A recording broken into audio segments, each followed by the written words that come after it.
So I'm Jack Newton. I'm the president and co-founder of Clio, a web-based practice management company based in Vancouver.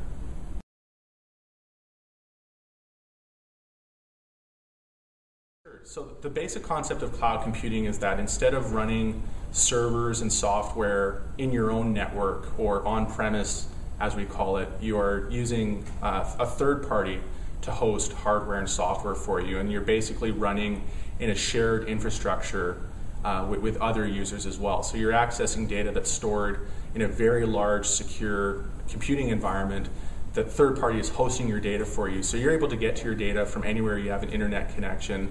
You're in what's called a multi-tenant environment where each user has their own secure allocation of computing resources. And just make what sounds like an abstract concept fairly concrete. If you're using something like Gmail or Hotmail, or even if you do online banking, you're already using an example of what I would call cloud computing. Mm-hmm. Some law firms will look at embracing cloud computing wholeheartedly and try to basically get rid of all of their locally hosted servers and data and so on, and just completely move to the cloud. Whereas other firms will see maybe a small piece of their firm that they can move into the cloud and keep the rest of the data on premise, and maybe take a more phased approach to moving parts of their firm into the cloud. Okay.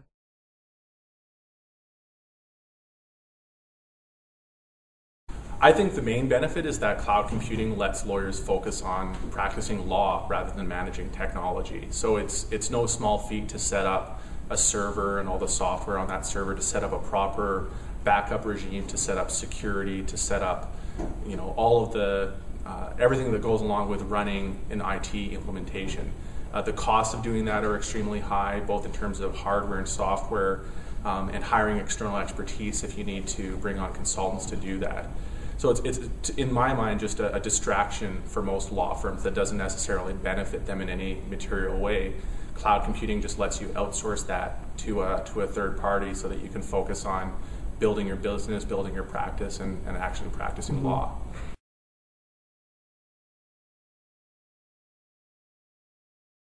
So one of the initial, I think, knee-jerk reactions around cloud computing is that there's a concern that it might be inherently more insecure or a risk to host confidential client data as opposed to having data locally stored.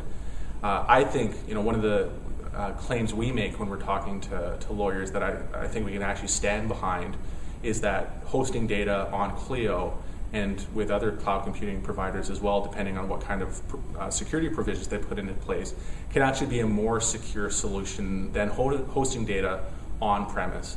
And the reason for that is that you're able to host your data with a company that is actually in the business of securing and locking down data.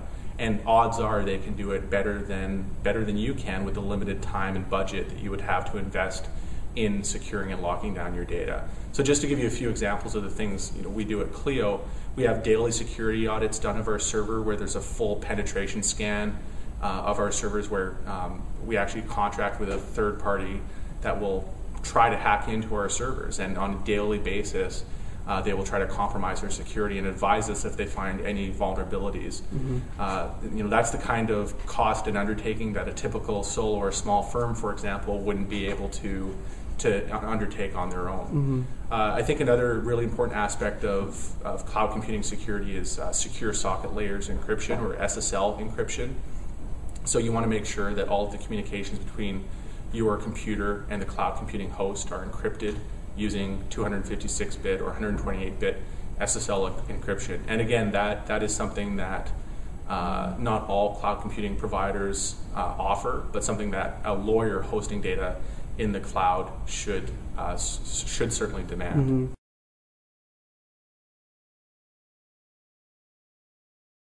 Mm-hmm. There's recently been an opinion in North Carolina around the ethics of using cloud computing in a law office. And I think it was a very pragmatic, balanced opinion. And what the opinion stated was, at the end of the day, using a cloud computing provider is really boils down to a lawyer trusting a third party with some of their confidential client data. And that's nothing new. Lawyers have been using offsite document storage companies like Iron Mountain for years. to a certain extent, you're trusting a third party by even leasing office space and having the building owners, cleaning staff, and so on have access to your office and therefore confidential client data. And what the North Carolina State Bar issued basically was an opinion saying, as long as there's a reasonable expectation of privacy and there's a reasonable level of controls and security provisions put in place at the cloud computing provider that is going to minimize the risk of disclosing confidential client data, it's acceptable to use cloud computing in a law firm. And I think that's really the reason I said it's a balanced opinion. Is I think it just says that there's nothing new from an ethics standpoint, from a basic ethical standpoint about cloud computing. It's just a new technological instance of a challenge and a problem that lawyers have faced around trusting third parties and how to minimize risks around using third parties in a law office.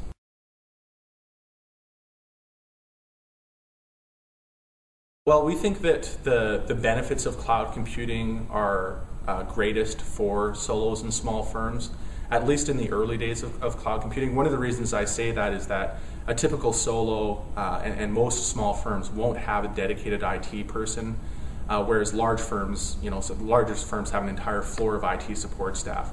So for them, the solos and small firms, the challenge of running IT is something that's distracting from their ability to practice law. And it's something that they can spend a huge amount of money on to get up and running with, and it's just not something that I think they should be spending time and energy on. So cloud computing, I think, is the greatest benefit to solos and small firms, and that's really what we've been focusing on in our marketing to date. But a really interesting transition that we've seen over the last 6 months at least. We didn't see this in the first year and a half or so of our existence, but in the last 6 months we've seen a huge uptick in the interest around cloud computing in mid-size and larger firms. So we've been having firms of 100 attorney plus firms interested in getting up and running with Clio. And I think what we'll see is that the acceptance level of cloud computing has certainly started as a bit of a grassroots thing with solos and small firms, but that mid-sized firms and large firms are also kind of getting it and realizing that, hey, this is something that doesn't just benefit small firms. The same basic economies of cloud computing and the same conveniences of cloud computing could also benefit us.